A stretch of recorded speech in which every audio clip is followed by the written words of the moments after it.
அஸ்ஸலாமு அலைக்கும். அல்சியா சேனலில் நான் இப்போ வீடியோவே போடலை. இன்றைக்கி தான் மாடியை பார்க்க வந்தேன். குட்டி தக்காளி மணத்தக்காளி கீரை வந்து ரொம்ப பெருசாக இருக்குது. நோம்பு நேரம் கீரை செல்லாது அப்படி இருக்குது. அதே மாதிரி இந்த கீரையும் நல்லா அழகாக வயலட் கலர் பூ பூத்து அழகாக வந்திருக்கு. இது பருப்பு போட்டு வைக்க நல்லாயிருக்கும். இது பேர் தெரியல. அதுக்கப்புறம் வந்து பிரண்டையை கொஞ்சம் கொஞ்சமாக கட் பண்ணி நட்டி வச்சுருக்கேன். இது புதினா. இப்போ மிளகாயை பறிச்சிரும்.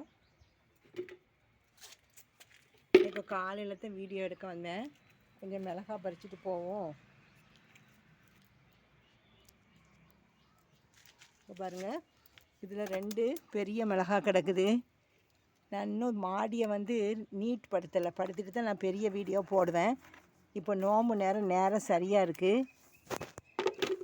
பாருங்கள், செடிகள்லாம் வெட்டி விட்டுட்டேன். முருங்கையெல்லாம் நல்லா துளிர் வந்திருக்கு. எலுமிச்சை வெங்காயம் பாருங்கள். இப்போமாவது எலுமிச்சங்காய் தெரியுதான்னு பாருங்கள், வீடியோ காட்டுறேன். அதுக்கப்புறம் 1-2 மல்லிகை பூ பூத்திருக்கு.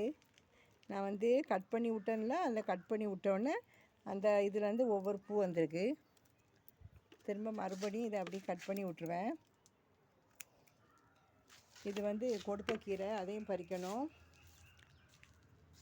இப்போ வந்து ஒரே ஒரு பாகக்காய் கிடக்குது.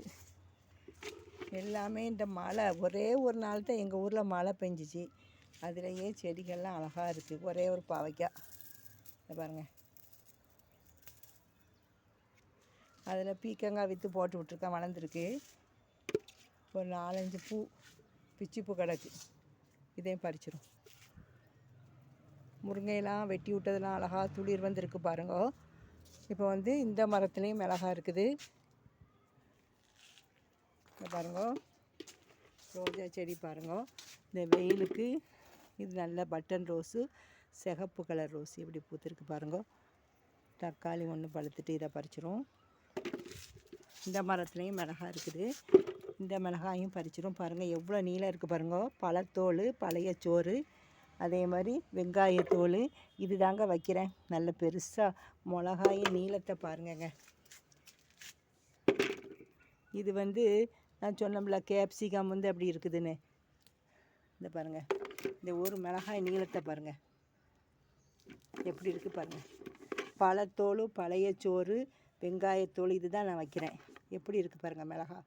பிளாஸ்டிக் மாதிரி இருக்குது பாருங்கள். நம்ம வீட்டிலே வச்சு பறிக்கும் போது நமக்கு அது ரொம்ப சந்தோஷமாக இருக்குது. புதினாவை பாருங்கள், புதினாவை. அதே மாதிரி இது கொடுப்ப கீரை. இது நோம்புனால கீரை செல்லாவில். இப்போ இந்த இது ரம்ப செடியில் உள்ள இலைய மட்டன் குழம்புக்கு போட கட் பண்ணி எடுத்துக்கணும். நம்ம கட் பண்ண தான் அப்படி வரும் பாருங்கள். எடுத்தாச்சு. இதுலேயும் குட்டி தக்காளி கிடக்கு. இப்போ எலுமிச்சங்காயை பாருங்கள், நிறைய கிடக்கும். தெரியுதா? சரிங்க, இந்த வீடியோ பிடிச்சிருந்தா ஒரு லைக் பண்ணுங்க. இன்ஷா அல்லாஹ் நாளைக்கு ஒரு வீடியோ போடுறேன். ரோஜாவை பாருங்கள், எத்தனை பட்டன் ரோஸ் இருக்குது பாருங்கள். 9 கிடக்கு பாருங்கள். 3, 4, 5, 6, 7, 8 கிடக்கு. இந்த வீடியோ பிடிச்சிருந்தா லைக் பண்ணுங்கள். இதுலேயும் தக்காளி நிறைய காய் வந்துட்டு. இன்ஷா அல்லாஹ் நாளைக்கு ஒரு வீடியோ போடுறேங்க.